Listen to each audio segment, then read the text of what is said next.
എല്ലാവർക്കും നമസ്കാരം. ഇന്ന് പൗർണമിയാണ്. ഇന്നത്തെ പൗർണമിക്ക് ഒരു പ്രത്യേകതയുണ്ട്. റോഡിൻ്റെ സൈഡിലാണ്, ശബ്ദങ്ങൾ ഉണ്ടാവാം. ഇന്നത്തെ പൗർണമിക്ക് ഇന്ന് തൈപ്പൂയ പൗർണമിയാണ്. മഹാസമാധി, യോഗികൾ മഹാസമാധി പോകുന്ന ഒരു ദിനമാണ് ഇന്നത്തെ ദിവസം. ഇന്നത്തെ കാലത്ത് കേരളത്തിൽ ഉപയോഗിക്കാൻ പാടില്ലാത്ത ഒരു പദമാണെന്നറിയാം സമാധി എന്നുള്ളത്. എന്നാൽ ജീവൻ്റെ ഏറ്റവും ഉയർന്ന പരിണാമ അവസ്ഥയാണ് സമാധി എന്ന് പറയുന്നത്. പഞ്ചഭൂതങ്ങളാൽ ബന്ധനപ്പെട്ടിരിക്കുന്ന മനുഷ്യൻ്റെ ഈ ഒരു കർമ്മം എങ്ങനെ പ്രവർത്തിക്കാന്ന് ചോദിച്ചാൽ നിങ്ങളുടെ സങ്കല്പമാണ്. സങ്കല്പം ഇല്ലാതാവണം എന്താണ്? നമുക്കൊരു വികാരം തോന്നുന്നു. ആ വികാരം ഉണ്ടാവണമെങ്കിൽ ആദ്യം എന്താണ്? ഒരു തരത്തിലൊരു ഇമാജിനേഷൻ വരണം, അല്ല അതിനോടൊരു ഒരു ഒരു ഇതുണ്ടാവണം. നമുക്ക് എന്തെങ്കിലും ഒരു തരത്തിൽ, ഇപ്പോൾ ഒരു ഭക്ഷണമാണെങ്കിൽ പോലും ആ ഭക്ഷണത്തിനെ കുറിച്ച് ഒരു ഓർമ്മകളും ഇല്ലെങ്കിൽ ആ ഒരു വികാരം നമ്മളിൽ സംഭവിക്കുന്നില്ല. അതേപോലെ നമ്മുടെ ആ വികാരത്തെ ഓർക്കുന്ന ആ ഒരു കർമ്മബുദ്ധി നമ്മളിൽ നിന്ന് അവസാനിക്കുമ്പോൾ നമ്മൾ കാലചക്രത്തിൽ നിന്ന് മോചനപ്പെടും. അതിനെ നമ്മൾ ശൂന്യത എന്നൊക്കെ വിളിക്കും. സമാധിയിൽ എന്ന് പറയുന്ന അവസ്ഥയാവുന്നത് അതിപ്പോൾ നമുക്ക് ഗ്രഹിക്കാൻ പറ്റും. മനസ്സ് വികാരങ്ങൾ കൊള്ളാതെ കാലചക്രത്തിൽ നിന്ന് സഹജ സമാധി അവസ്ഥയിലെത്തിക്കൊണ്ട് പരിണാമത്തിലേക്ക് പോകുന്നു. ഇപ്പോൾ പേടിയാണെന്നറിയാം ഇത് കേൾക്കുന്നത് തന്നെ. എന്നാൽ ഏറ്റവും ശ്രേഷ്ഠതമാണ്, ഏറ്റവും ബ്യൂട്ടിഫുൾ ഓഫ് സ്റ്റേറ്റാണ് മൈൻഡിൻ്റെ. അത്രത്തോളം നമുക്ക് റിയാലിറ്റിയെ നമ്മൾ ഉൾക്കൊള്ളുകയാണ്. നമ്മൾ അതുവരെ ഒരു അൺറിയാലിറ്റി ആയിട്ടുള്ള വേൾഡിലാണ്. പഞ്ചഭൂതമാകുന്ന ഈ ഒരു പഞ്ചഭൂതം നമ്മുടെ മനസ്സ് കബളിപ്പിക്കപ്പെട്ടുകൊണ്ടിരിക്കുന്ന ജീവിതത്തിൽ നിന്ന് മായ എന്ന് പറയും, റിയാലിറ്റി അല്ല. അതിൽ നിന്ന് നമ്മൾ എന്ത് ചെയ്യണം? ശ്രേഷ്ഠതയെ കൈവരിക്കുന്ന ഒരവസ്ഥയാണ് സമാധി എന്ന് പറയുന്നത്. മഹാസമാധി, പണ്ട് പതഞ്ജലി മഹർഷി പറഞ്ഞിട്ടുള്ളൊരു കാര്യമുണ്ട്. പതഞ്ജലി മഹർഷി അനന്തനാഗമാണ്, അനന്തനാഗത്തിൻ്റെ അവതാരമാണ് പതഞ്ജലി മഹർഷി. അദ്ദേഹം പറഞ്ഞിട്ടുണ്ട് മൈത്രി അവസ്ഥ. ഇപ്പം ഞാനിപ്പോൾ ഈ പറഞ്ഞ കാര്യം നമുക്ക് ഉൾക്കൊള്ളാൻ നമ്മൾ എടുക്കേണ്ട ആദ്യ ഭാവം എന്ന് പറയുന്നത്, അതിനെ ഒരിക്കലും തിയറിയായിട്ട് കേൾക്കണ്ട. നമുക്കൊന്നെങ്കിൽ നമുക്ക് എന്ത് ചെയ്യാം? നമുക്കിതിനെ അറിയില്ല എന്ന് പറഞ്ഞ് വിട്ടേക്കാം. ഒരു സൃഷ്ടാവ് നിങ്ങളെ നിർബന്ധിക്കില്ല. കാലചക്രത്തിൽ നിന്ന് നിങ്ങൾക്ക് എന്തെങ്കിലും തിരിച്ചറിവുണ്ടാവും.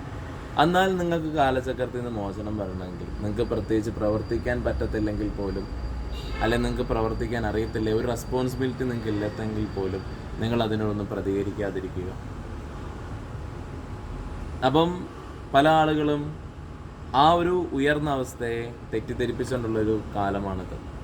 എന്നാൽ ഈ സമാധി എന്ന് പറയുന്ന അവസ്ഥ മരണമായി മാത്രം, അത് ഏതോ ഒരു വിഡ്ഢിത്തരം കൊണ്ട് അവർ പറഞ്ഞു പോയേക്കാം മരണം എന്നുള്ള രീതിയിൽ. അതൊരു പരിണാമ പ്രക്രിയയാണ്.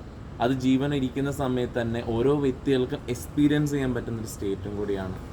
ഇന്നത്തെ ദിനം, തൈപ്പൂയം എന്ന് പറയുന്ന ദിനം, എല്ലാ മാസവും പൗർണമികളുണ്ട്. പക്ഷേ ഈ പൗർണമിയുടെ പ്രത്യേകത, ഒരു യോഗി ഞാൻ ഈ പറഞ്ഞ സ്റ്റേറ്റ് എത്തിയിട്ട് ആ ഒരു എല്ലാ വികാരങ്ങളും അവസാനിച്ച്, ആ ഒരു സർവ്വവികാരം അവസാനിക്കുക എന്ന് പറയുമ്പോൾ അത് ആ സ്റ്റേറ്റ് അറിയില്ല. നമുക്ക് അതൊന്ന് ജസ്റ്റ് ചിന്തിച്ചാൽ മതി. ഉറക്കത്തിൽ നമുക്ക് ഞാനുമില്ല ഈ ലോകവുമില്ല എന്ന് പറയുന്ന അവസ്ഥയാണ് ഏറ്റവും ബ്യൂട്ടിഫുൾ. അതേപോലെ തന്നെ ഒരു സുഷുപ്തി അവസ്ഥയിലേക്ക് കടക്കുന്ന ഒരു യോഗി വര്യൻ അയാളുടെ ബോഡി ലെഫ്റ്റ് ചെയ്യുന്ന ദിനമാണ്.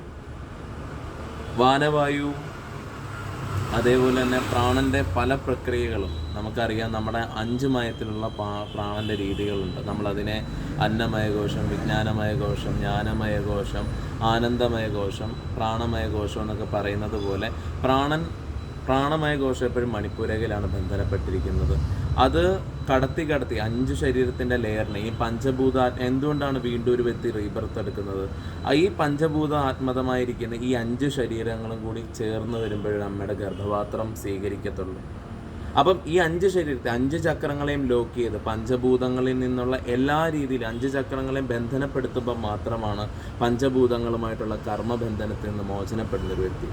ഈ സൃഷ്ടിയുടെ ഒരു അടിസ്ഥാന പ്രക്രിയ എന്ന് വെച്ചാൽ മനുഷ്യന് ഇതെന്തുകൊണ്ട് ആവശ്യമെന്ന് ചോദിച്ചാൽ, ഈ സൃഷ്ടി നിലകൊണ്ട് നിൽക്കുന്ന 114 ഊർജ പ്രക്രിയകളാലായിട്ടാണ്. അത് ഈ മനുഷ്യനെ എന്ത് ചെയ്യുന്നുണ്ട്? മനുഷ്യന് ഈ 112 ഊർജ്ജ പ്രക്രിയകൾ സംഭവിക്കുന്നുണ്ട്. ഒരു നായയിൽ 16 മുകളിൽ ഊർജ്ജ പ്രക്രിയ സൃഷ്ടിയുടെ വന്നിട്ടില്ല, ഒരു മൃഗത്തിലും വന്നിട്ടില്ല. പക്ഷെ മനുഷ്യനിൽ മാത്രം 112 സാധ്യത പ്രക്രിയകൾ ഇരിപ്പുണ്ട്, ഈ സൃഷ്ടിയുടെ ഉറവിടങ്ങൾ. അത് നമ്മളിൽ സ്വീകരിച്ചു കഴിഞ്ഞാൽ 114 ആകുന്ന സൃഷ്ടിയിൽ നമ്മളും സൃഷ്ടിയും തമ്മിൽ 2ന്റെ ഗ്യാപ്പേ ഉള്ളൂ. അത് നമുക്ക് നാച്ചുറലി നമുക്ക് സൃഷ്ടിക്കാൻ പറ്റും. അതാണ് യോഗ സംസാരിക്കുന്നത്. അപ്പം ഈ ഒരു പ്രക്രിയയിൽ നമ്മൾ കിടക്കുമ്പോൾ നമുക്ക് പരിണാമമുണ്ട്, നമുക്ക് സ്പൈനുണ്ട്.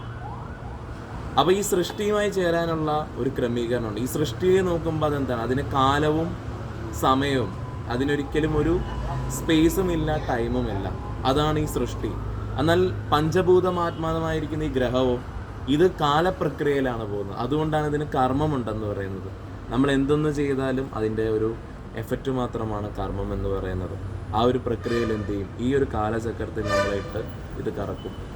എന്നാൽ ഇതിൻ്റെ അപ്പുറത്തേക്കുള്ള ആ പരിണാമത്തിന് ടൈമുമില്ല, സ്പേസുമില്ല, അവിടെ ഒരു ബന്ധനവുമില്ല. That's freedom. ആ ഫ്രീഡത്തെ നമുക്ക് എക്സ്പീരിയൻസ് ചെയ്യാനായിട്ടുള്ള ഒരു രീതിയാണ് സമാധി എന്ന് പറയുന്നത്. തൈപ്പൂയമാണ് എല്ലാ യോഗികളും മഹാസമാധിക്ക് വേണ്ടി ഒരുങ്ങുന്ന ദിനം. അന്നാണ് ശ്രേഷ്ഠത. ഒരിക്കലും സമാധിയെ തെറ്റിദ്ധരിക്കരുത്. ഓരോ ജീവൻ്റെ അടിസ്ഥാന പ്രക്രിയയായി തീരണം. തൂങ്ങി മരിച്ചാലോ പോയിട്ട് ഏതെങ്കിലും വേദം പഠിച്ച് മരിച്ചാലോ എല്ലാം ഒരുപോലെ ഉണ്ടെന്ന് ഞാൻ പറയുള്ളൂ. അതൊന്നും കുറ്റപ്പെടുത്തും എല്ലാവരെയും. പക്ഷേ പരിധിയിൽ കൂടുതൽ ഊർജ്ജം വന്ന് കടന്നു പോകുന്നതിനെയാണ് സമാധി എന്ന് പറയുന്നത്. ഏറ്റവും ഹയർ ബ്ലിസ് സ്റ്റേറ്റ് ആണ്. അതിനെ എക്സ്പീരിയൻസ് ചെയ്യാൻ പറ്റും. അപ്പം ഞാൻ ജീവനോട് ഇരിപ്പുണ്ട്. നിങ്ങളെല്ലാം തയ്യാറാണെങ്കിൽ അതിന് ഞാനും തയ്യാറാണ്. ഒരിക്കലും ശരീരം വിട്ടെവിടെയും പോലെ ഈ ശരീരത്തിൽ ഇരുന്നുകൊണ്ട് എക്സ്പീരിയൻസ് ചെയ്യിപ്പിച്ച് തരാൻ സാധിക്കും. നമസ്കാരം.